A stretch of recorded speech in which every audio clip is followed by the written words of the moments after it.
വലിയ സാഹിറാണെങ്കിലും എത്ര വലിയ മാരണ ചെയ്യുന്ന ആളാണെങ്കിലും എല്ലാ ഖൈറും എല്ലാ ഷെറും ഈ ഭൂമിയിൽ നടക്കണമെന്നുണ്ടെങ്കിൽ അള്ളാഹ് തീരുമാനിക്കണ്ടേ.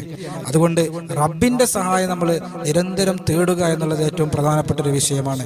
അതുകൊണ്ട് ശൈത്താന്റെ വിഷയമാണെങ്കിലും മാനസികമായ പ്രയാസമാണെങ്കിലും സാമ്പത്തികമായ പ്രയാസമാണെങ്കിലും ശാരീരികമായ പ്രയാസമാണെങ്കിലും കുടുംബജീവിതത്തിലെ പ്രയാസമാണെങ്കിലും ഭാര്യ ഭർത്താക്കന്മാർക്കിടയിലുള്ള പ്രയാസമാണെങ്കിലും എന്ത് പ്രയാസമാണെങ്കിലും ആ പ്രയാസം മനസ്സിൽ വെച്ചുകൊണ്ട് ഇൻഷാ അല്ലാഹ് ഈ ദിക്ർ നമ്മൾ അധികരിപ്പിക്കാൻ പോവാണ്.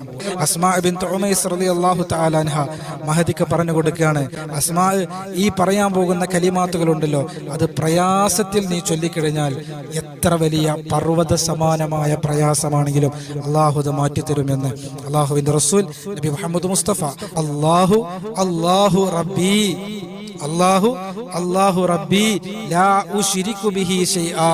ഈ ഒരു ദിക്ർ നമ്മൾ മാക്സിമം അധികരിപ്പിച്ചു കഴിഞ്ഞാൽ ഇൻഷാ അല്ലാഹ് അല്ലാഹു നമുക്ക് ഫലം തരും.